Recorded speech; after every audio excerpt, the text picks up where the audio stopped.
Assalamualaikum warahmatullahi wabarakatuh. Bismillah, alhamdulillah, wassalatu wassalamu ala rasulillah wa ala alihi wa sahbihi wa mawala.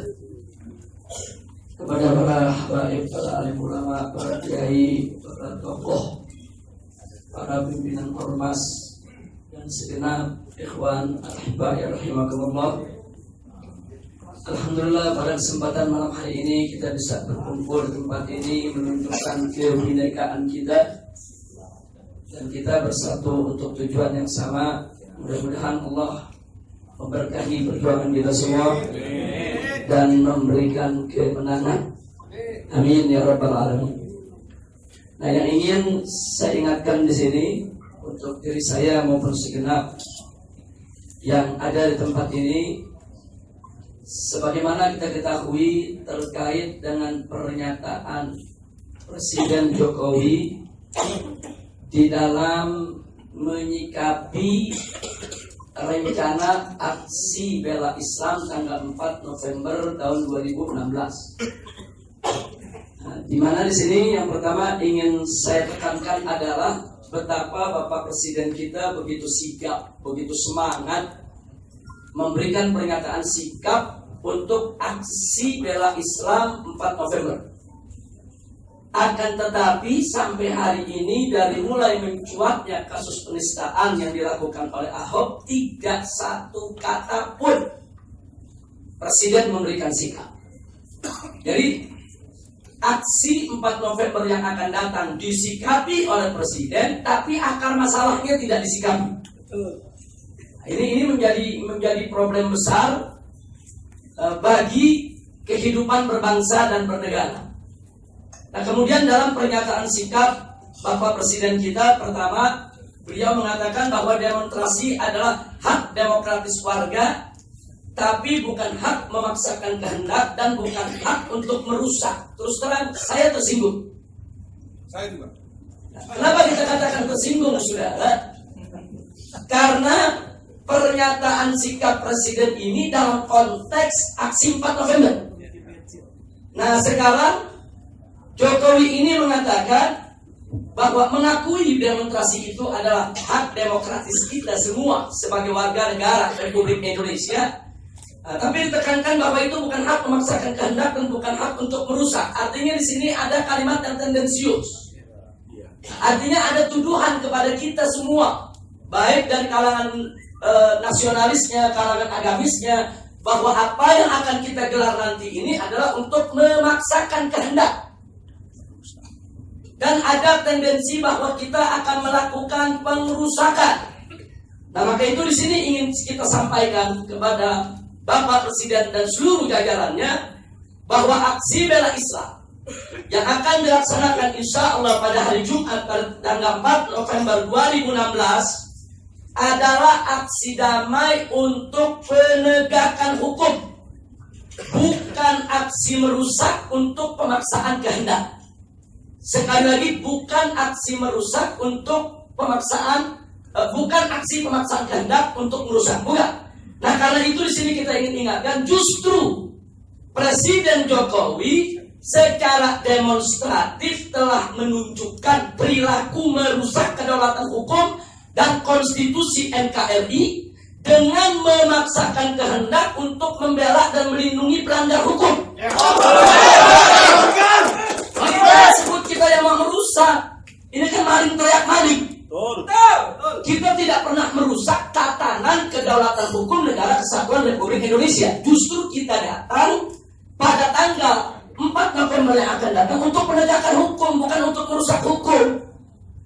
Nah, kalau sekarang Ahok ini sudah berkali-kali kita dipertontonkan dengan tontonan yang penuh aroma ketidakadilan dalam kasus sumber waras, contohnya. Bagaimana satu lembaga tinggi negara setingkat BPK kok nggak diakui eksistensinya sebagai badan pemeriksa keuangan yang sudah terang-terangan menurut BPK terbukti keterlibatan Ahok di dalam yaitu korupsi sumber waras, tapi kemudian lolos begitu saja di KPK. Ditambah lagi kasus reklamasi yang sudah terang benderang, saking terangnya orang buta pun bisa melihat. saking terangnya. Artinya kita dipertontonkan dengan ketidakadilan. Nah, selama ini ada letupan-letupan kecil tentang ketidakadilan tersebut. Baik itu yang menyangkut sumber warasnya, yang menyangkut daripada reklamasinya, tapi begitu menyangkut penistaan agama, letupan itu menjadi ledakan besar. Yang menyatukan seluruh komponen bangsa dari Sabang sampai Merauke untuk melawan ketidakadilan. Dan ketidakadilan ini nggak boleh dibiarkan ya, Pak. Dan jelas dalam Al-Quranul Karim Allah menegaskan, dan ini sering kita dengar setiap kita sholat Jumat. Wasiat yang disampaikan di penutup khutbah kedua, Innallaha ya'muru bil adli wal ihsan. Bahwa setiap orang beriman ini diperintahkan oleh Allah untuk menegakkan keadilan dan justice for all. Keadilan itu buat semua, lintas agama, lintas suku, lintas budaya. Apapun sukunya, apapun budayanya, apapun bahasanya, apapun agamanya, nggak boleh kita zalimi ya. Jadi semua harus mendapatkan keadilan yang sama. Ini luar biasa ajaran Islam tentang keadilan ini. Nah, sekarang kita dipertontonkan dengan ketidakadilan, dan ini nggak boleh dibiarkan. Karena itu saya ingin mengingatkan diri saya dan semua saudara-saudara saya, termasuk semua pejuang-pejuang kita, baik yang ada di kanan saya, kiri saya, di hadapan saya ingin ingatkan bagaimana tatkala seorang wanita dari kalangan terhormat di zaman Nabi alaihi salatu wassalam melakukan tindak pidana pencurian. Kemudian begitu dihadapkan kepada Nabi, begitu diteliti perkaranya dan terbukti yang bersangkutan memang melakukan pelanggaran, maka Nabi memutuskan dengan hukum Allah, yaitu harus dipotong tangannya. Kemudian muncullah sekelompok orang yang ingin melobi Nabi agar perempuan tadi diberikan dispensasi hukum, agar boleh dihukum tapi jangan dipotong tangannya. Nah, kemudian mereka melakukan berbagai macam upaya untuk bagaimana bisa melobi Nabi, bisa membebaskan perempuan tadi dari tuntutan hukum tersebut. Sampai mereka akhirnya sepakat mengutus seorang sahabat yang dicintai oleh Nabi. Itu sahabat lain tidak bukan adalah Usamah bin Zaid bin Harithah radhiyallahu ta'ala anhu. Begitu Usamah datang ke rumah Nabi, memberikan salam, disambut oleh Nabi dengan wajah begitu cerah, dengan senyum. Karena memang Nabi begitu cinta kepada sahabat ini. Kenapa Nabi cinta? Karena ayahnya adalah anak angkat Nabi yang mati syahid di medan juang di dalam menegakkan Islam. Dan Usamah ini sudah dianggap seperti cucu Nabi sendiri. Nabi persamakan perlakuannya sebagaimana Nabi memperlakukan Al-Hasan wal Husain. Nah, kemudian Usamah begitu masuk disambut oleh Nabi, disuguhkan minuman luar biasa, diajak saudara bicara bagaimana dengan penuh kasih sayang. Tapi kemudian Usamah mencari kesempatan bagaimana cara melobi Nabi agar perempuan si pencuri tadi, karena berasal dari keluarga terkemuka, keluarga terhormat, agar dibebaskan daripada tuntutan hukuman. Dan begitu lihat ada kesempatan, mulailah disampaikan oleh Usamah. Lalu apa yang terjadi? Nabi yang tadi semula cerah, kecerahannya hilang ya kawan. Yang tadinya Nabi senyum, senyumnya hilang. Yang tadinya wajah Nabi begitu kelihatan ceria, hilang keceriaannya, berubah merah. Bahkan mata beliau ikut merah menandakan kalau beliau marah ya kawan.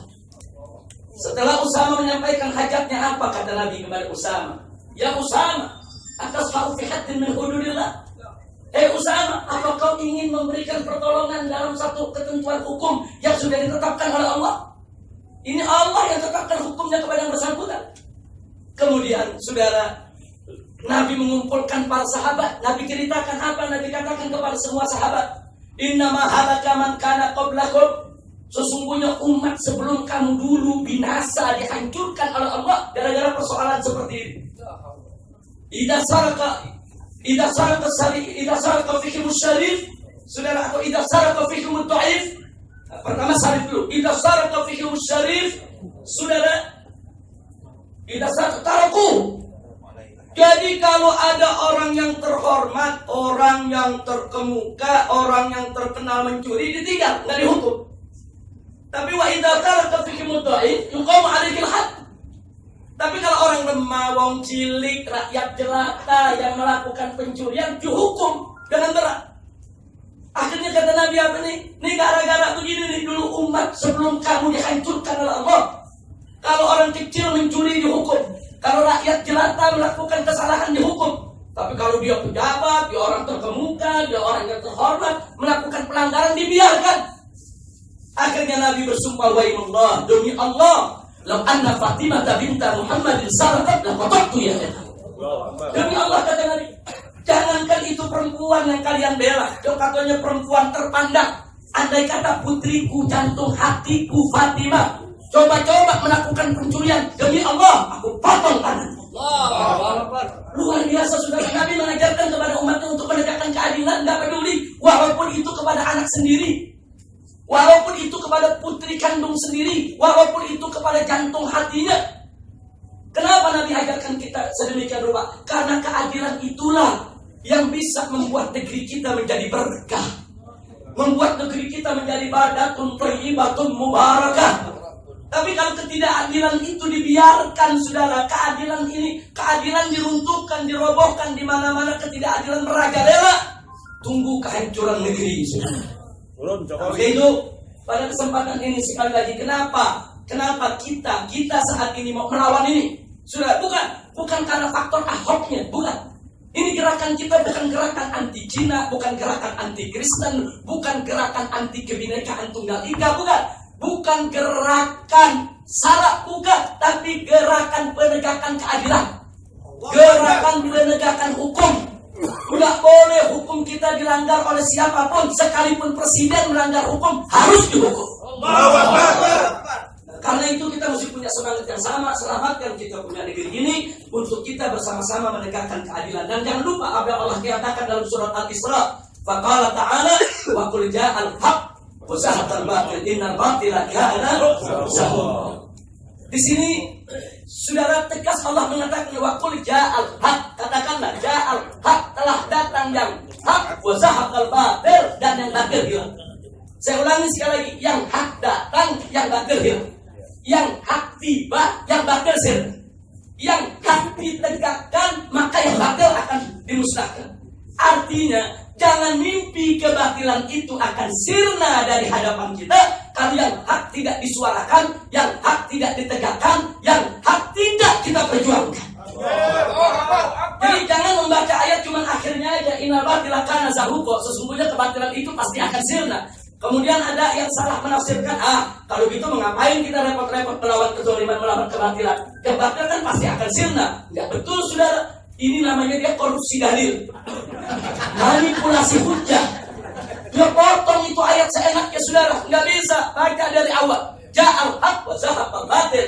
Yang hak datang, yang batil sirna. Kalau yang hak tidak datang, jangan mimpi yang batil akan hilang, saudara.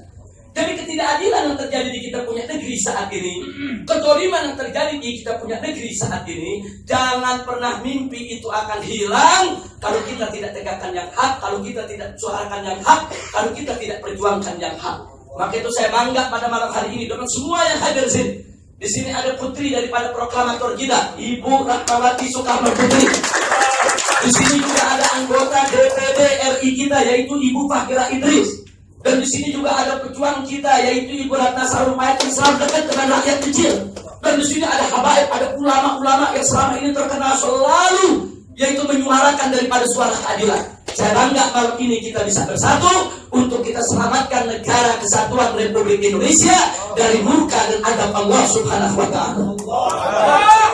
Karena itu sekali lagi kita ingin sampaikan bahwa perjuangan kita November, yaitu 4 November yang akan datang, bukan semata-mata hanya satu gerakan untuk menjebloskan Ahok ke penjara.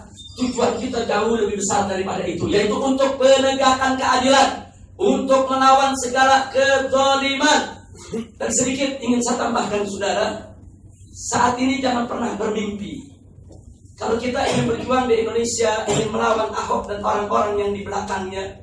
Katakanlah ada kekuatan komunis Cina, saudara, yang ada di belakangnya. Tapi jangan bermimpi kalau Amerika akan bantu kita, jangan. Kenapa? Karena saat ini terjadi perselingkuhan antara komunisme dan kapitalisme internasional. RRC, saudara, yang komunis, dan Amerika yang kapitalis ini sudah berselingkuh untuk membagi-bagi kita punya negeri. Jadi jangan bermimpi ada negara-negara Barat yang akan membantu perjuangan kita ini. Tidak, yang akan membantu kita adalah Allah.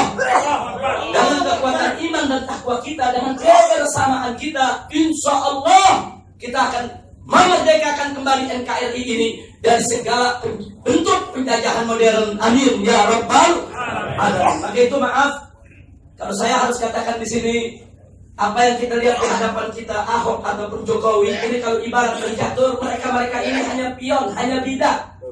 Sebetulnya yang kita lawan ini bukan Ahok, yang kita lawan ini bukan Jokowi, tapi yang kita lawan ini adalah kekuatan komunis dan kekuatan kapitalis internasional yang ada di belakang mereka. Cuma kita tidak bisa menyentuh itu. Kalau ibarat pencatur, kita nggak bisa bunuh rajanya kalau pionnya nggak dibunuh dulu. Ini di depan kita nih ada pionnya, ada bidaknya, ada kudanya, ada kuncungnya yang akan melindungi daripada bos mereka, yang akan melindungi daripada biangnya mereka. Maka itu saudara, saya ingatkan sekali lagi semua yang ada di sini, ini percaturan politik internasional. Ini sengaja saya sampaikan supaya jangan nanti menganggap bahwa perjuangan kita ini cuma sekedar memasukin Ahok ke penjara.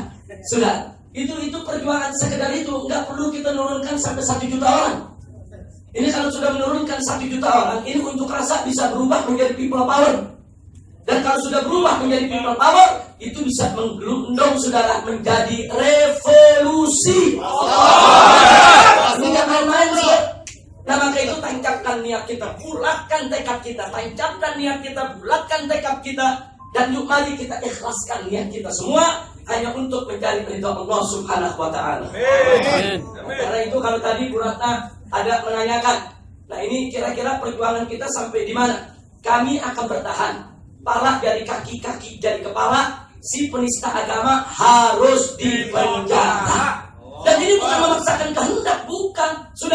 Kita sudah sampaikan kepada pihak kepolisian, saksi sudah diperiksa, bukti sudah diuji di laboratorium forensik, saksi-saksi ahli sudah lengkap, saudara. Enggak sampai di situ, kemudian fatwa atau sikap keagamaan MUI sudah ada, dan umat Islam sudah jutaan orang secara akumulatif itu melakukan gerakan turun ke jalan dari Sabang sampai Merauke. Apalagi yang kurang? Apa yang ditunggu? Kenapa polisi masih harus ragu-ragu untuk menangkap si penista agama ini ya? Ini jadi satu tanda-tanda besar. Nah karena itu dalam kesempatan ini kita minta, yuk mari kita bergandeng tangan, kita satukan potensi kita. Tidak bisa tidak, pala dari kaki, kaki dari kepala. Kita jangan bubar sebelum jelas ini penista agama mau diapain. Harus jelas besok saudaranya mau diapain, mau digodok, mau direbus, mau digoreng. Mesti jelas sudah, atau mau ditetapkan sebagai status tersangka, atau mau ditangkap, mau ditahan, atau gimana. Nah ini nggak boleh terombang-ambing semacam ini, dan ini sudah kita sampaikan kepada aparat penegak hukum di sini. Karena itu sekali lagi menyangkut daripada peringatan Bapak Presiden tadi, jangan menganggap kami ingin memaksakan kehendak, apalagi ingin merusak. Tidak. Kita aksi 4 November, saya tegaskan sekali lagi, adalah aksi damai, jihad konstitusional untuk membela agama dan negara. Ini bukan aksi anti Cina, bukan aksi anti Kristen, bukan anti yaitu etnik, bukan anti Bhinneka Tunggal Ika, bukan, itu fitnah itu semua. Ini merupakan aksi penegakan hukum, aksi penegakan keadilan, aksi bela agama dan negara. Dan ini nggak boleh dibelok-belokkan kemana juga, sudah. Nah karena itu kita ingin soroti di sini dalam rangka untuk meredam aksi 4 November. Kita lihat bagaimana perilaku Jokowi mencoba untuk mendekati pimpinan partai. Artinya apa? Yang ada di benak Jokowi, yang ada di kepala Jokowi, bahwa aksi 4 November kita besok ini ditunggangi oleh partai, dibayar oleh partai, dibiayai oleh partai. Dia pikir ini partai politik yang mengatur dan menggerakkan gerakan ini. Itu salah besar, saudara. Kita mesti sadarkan kepada Bapak Presiden kita bahwa gerakan sebesar ini, saudara, mau ormas atau partai politik nggak bakal mampu untuk menggerakkan sehebat ini. Ini yang menggerakkan adalah tadbirun Rabbani. Ini merupakan tadbirun ilahi. Panggilan ilahi Allah yang menggerakkan hati hamba-hambanya di seluruh Indonesia untuk bangkit menuntut dan membela kesucian daripada kitab sucinya. Nggak ada ormas yang bisa menggerakkan ini, nggak ada. Nggak ada. Apalagi partai politik kecil, saudara. Nggak ada bisa menggerakkan gerakan sehebat ini, saudara. Nah karena itu sekali lagi kita ingin ingatkan supaya Bapak Presiden kita ini jangan gagal paham tentang situasi. Ini gagal paham tentang situasi kan begini. Ini gagal paham kalau bahasa inteleknya ini keterbelakangan intelektual. Tapi kalau bahasa orang Betawi enak. Goblok. Kalau bertanya pendekar Betawi, orang Betawi bilang apa? Goblok. Goblok. Jadi presiden kita mesti cerdas dong membaca situasi. Ini bukan gerakan orang-orang politik. Saya tanya semua yang ada di sini, saudara. Apa selama ini kita kumpul, kita rapat, kita turun, saudara? Apa selama ini kita dibayar oleh pimpinan partai? Apa ada pimpinan partai itu datang ngatur-ngatur kita? Jadi salah alamat Jokowi. Mestinya datangnya ke pusat latihan Hasim. Mestinya datangnya ke bapak-bapak yang ada di sini. Mestinya datangnya ke Ibu Rima Rahmawati, datangnya ke Bu Ratna Sarumpait, datangnya ke Ustaz Abu Jibril, datangnya ke Ustaz Muhammad Siddiq, datangnya ke Ustaz Khattab. Saudara, bukan datang ke pimpinan partai politik. Saudara, ini bukan gerakan politik, bukan. Ini gerakan penegakan hukum. Ini gerakan pembelaan daripada negara kesatuan Republik Indonesia. Dan saya sepakat, Bu Rahmawati, sekali lagi saya ingin ulangi di sini, Bu Rahma, yang sebagaimana saya sampaikan kemarin, hampir seluruh gerakan Islam itu sepakat bahwa kita harus kembali kepada Undang-Undang Dasar 1945. Saya ulangi dulu, kembali ke Undang-Undang Dasar 1945 yang dijiwai Piagam Jakarta sesuai dekret Presiden Soekarno tanggal 5 Juli tahun 1959. Dengan dekret Presiden 5 Juli tahun 59, Presiden Soekarno selaku Presiden Republik Indonesia mengeluarkan dekret itu menyatakan bahwa Undang-Undang Dasar 1945 yang dijiwai Piagam Jakarta menjadi satu kesatuan konstitusi yang tidak terpisahkan. Takbir! Merdeka! Sallu ala Nabi! Itu jadi nggak usah khawatir, nggak usah curiga, jangan sampai kita ini diadu domba untuk dibuat saling curiga, tidak. Bahkan perlu saya sampaikan kepada Ibu Rahmawati sebagai putri daripada proklamator kita bahwa langkah Presiden Soekarno pada saat mengeluarkan dekret Presiden 5 Juli tahun 1959 ini merupakan langkah yang sangat brilian, yang sangat cerdas, luar biasa. Kenapa? Ketika itu terjadi dua kubu yang saling tarik-menarik, sudah. Yang satu menginginkan Piagam Jakarta sebagai dasar negara. Kelompok yang lain ngotot menginginkan UUD 45 18 Agustus 1945 sebagai dasar negara. Sampai berbulan-bulan mereka itu rapat di parlemen, tidak ditemukan kata sepakat. Terjadi deadlock. Akhirnya Bung Karno mengambil jalan tengah. Kalau begitu jangan hanya mengambil UUD 45, jangan hanya mengambil daripada Piagam Jakarta. Akhirnya dengan keputusan yang sangat brilian beliau menyatakan Indonesia kembali ke Undang-Undang Dasar 1945 yang dijiwai Piagam Jakarta dan menjadi satu kesatuan konstitusi yang tidak terpisahkan. Nah, artinya saudara, dengan demikian saudara, kalau kita selama ini selalu berjuang untuk memperjuangkan syariat Islam, tidak bertentangan dengan konstitusi negara kesatuan Republik Indonesia. Nah, ini yang ingin saya tekankan. Jadi insya Allah Rahmawati dan yang lainnya kita akan bisa bergandeng tangan, kita akan bisa berjuang bersama, kita akan kobarkan kembali semangat Bung Karno, yaitu untuk memerdekakan kita punya negeri dari imperialisme, dari kapitalisme, dari penjajahan neolib. Dan kita akan bebaskan kita punya negeri dari penjajahan asing maupun asing. Dan mudah-mudahan Allah memberkahi kita semua. Amin ya rabbal alamin. Nah, itu yang ingin saya tekankan pada kesempatan ini. Nah, akhirnya setelah apa yang saya sampaikan tadi, insya Allah mudah-mudahan gerakan besok ini diberkahi oleh Allah Subhanahu wa taala. Nah, sebelum saya akhiri, saya kembalikan kepada Ustaz Bahtiar yang memandu acara kita ini. Saya ingin untuk kesekian kalinya mengingatkan diri saya, mengingatkan saudara-saudara saya semua sebangsa dan setanah air tentang apa yang Allah firmankan dalam surat Al-Maidah ayat 51 dan 52. Saya pikir kalau yang 51 sudah tidak perlu saya bahas lagi, itu sudah sama tahu, sering dikupas, diulas di mana-mana. Yang jelas bahwa surat Al-Maidah ayat 51 itu intinya satu, bahwa orang beriman dilarang mengangkat Yahudi dan Nasrani sebagai pemimpinnya. Yang kedua, Allah sebutkan alasannya, karena kebanyakan pemimpin-pemimpin di luar Islam ini, manakala mereka berkuasa, waktuhum awliya'u ba'din, mereka ini akan lebih mengutamakan daripada golongan dan kelompoknya dengan menistakan daripada atau memarginalkan daripada hak-hak orang yang beriman.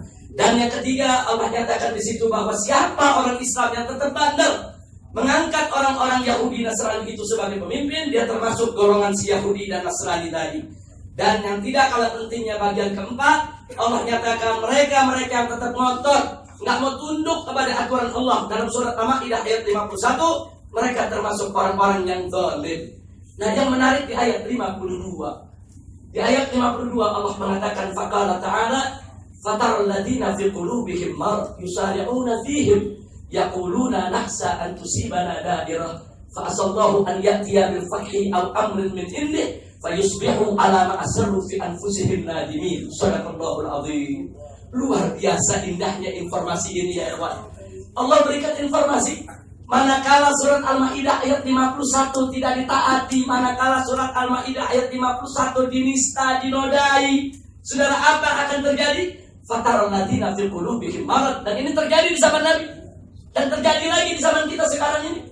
Apa kata Allah? Fataral ladzina fi qulubihim marad. Engkau akan lihat dengan kedua matamu bagaimana itu orang-orang yang di hatinya ada marad, ada penyakit nifak, penyakit hipokrit, penyakit kemunafikan. Apa yang terjadi dengan mereka? Yusari'una fihim. Mereka akan berlomba-lomba untuk membela pemimpin-pemimpin yang zalim, pemimpin-pemimpin yang menistakan agama, pemimpin-pemimpin yang melawan daripada ketentuan Allah dan Rasulnya. Ini akan berlomba-lomba orang-orang munafik. Kita lihat dengan mata kepala kita sendiri. Saudara, bagaimana oknum-oknum kiai, oknum habib, saudara, oknum yang dianggap tokoh Islam, saudara. Udahan tokoh-tokoh nasional rame-rame banyak yang ngebela-bela. Ini udah ketahuan salah, saudara. Ini udah ketahuan salah, terlibat dalam sumber waras, terlibat dalam reklamasi, dan terang-terangan menistakan agama, masih dibela dengan semangat. Dibela.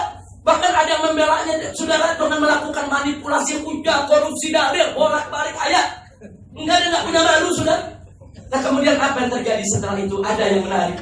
Saudara, apa alasan mereka membela pemimpin-pemimpin yang zalim ini? Allah yang menyatakan alasannya. Yaqulun, mereka mengatakan, mereka berdalih, nakhsha an tusibana da'irah. Kami takut kalau kami nggak dukung mereka, kalau kami nggak bela mereka, nanti kami akan hidup daerah dalam kesulitan, dalam lingkaran kubangan penderitaan. Nanti kami sakit, nanti kalau kami nggak dukung dia, nanti pembangunan nggak jalan. Nanti kesejahteraan tidak terjamin. Nanti kami akan diboikot, diembargo oleh Amerika, oleh China, oleh Eropa. Kita takuti semua rakyat sudah. Allah sebutin dari mereka dalam Al-Quran. Percis yang terjadi di hadapan kita saat ini seperti itu ya ikhwan. Dan akhirnya Allah berikan janji. Fasallahu an ya'tiya bil fathi. Allah janji orang-orang yang beriman yang tetap gigih menghadapi mereka dengan penuh keimanan dan keikhlasan. Allah janjikan Allah akan datangkan kepada mereka al-fatah, yaitu kemenangan. Allah janji menang, saudara. Allah yang janjikan menang. Kalau kita serius, kita kompak, saudara, kita sabar, kita tegar, Allah janjikan kemenangan. Andai kata pun kita takut dengan kekuatan musuh, andai kata pun kekuatan musuh begitu besar, ada lagi kedua janji Allah, al-amr min indi. Atau Allah yang akan ambil keputusan. Allah yang akan turun tangan ya Pak. Hati-hati saudara, kalau Allah yang sudah turun tangan, saudara, kita bisa lihat bagaimana tatkala bala tentara Fir'aun yang begitu gagah, begitu hebat mengejar-ngejar Nabi Musa alaihissalam dengan pengikutnya, dia merasa dirinya pasti menang besar. Tapi begitu Allah turun tangan, Allah tenggelamkan semua di tengah lautan. Dan mudah saudara. Nah, karena itu saya berharap insya Allah tanggal 4 yang akan datang ini, saudara, pemandangan dan janji yang diberikan oleh Allah Subhanahu wa Ta'ala ini akan kita dapatkan. Mudah-mudahan kita dapatkan kemenangan. Kemenangan yang damai, yang tenang, kemenangan tanpa darah, kemenangan tanpa kekerasan. Amin ya rabbal alamin. Akan tetapi saudara, kalaupun saudara kita tidak memperoleh kemenangan ini, kita tidak tahu. Kalau Allah mengatakan al-amr min indi, Allah yang turun tangan, Allah yang ambil keputusan, maka kita tidak tahu apa yang akan terjadi pada tanggal 4 November yang akan datang. Bisa jadi nanti yang terjadi di luar bayangan kita. Mungkin yang terjadi di luar bayangan tokoh-tokoh nasionalis, di luar bayangan tokoh-tokoh agamis, di luar bayangan semua pihak. di luar bayangan para analis, saudara. Bisa terjadi suatu peristiwa yang begitu dahsyat di negeri ini tanpa ada yang bisa membendung. Kenapa? Karena Allah yang turun tangan.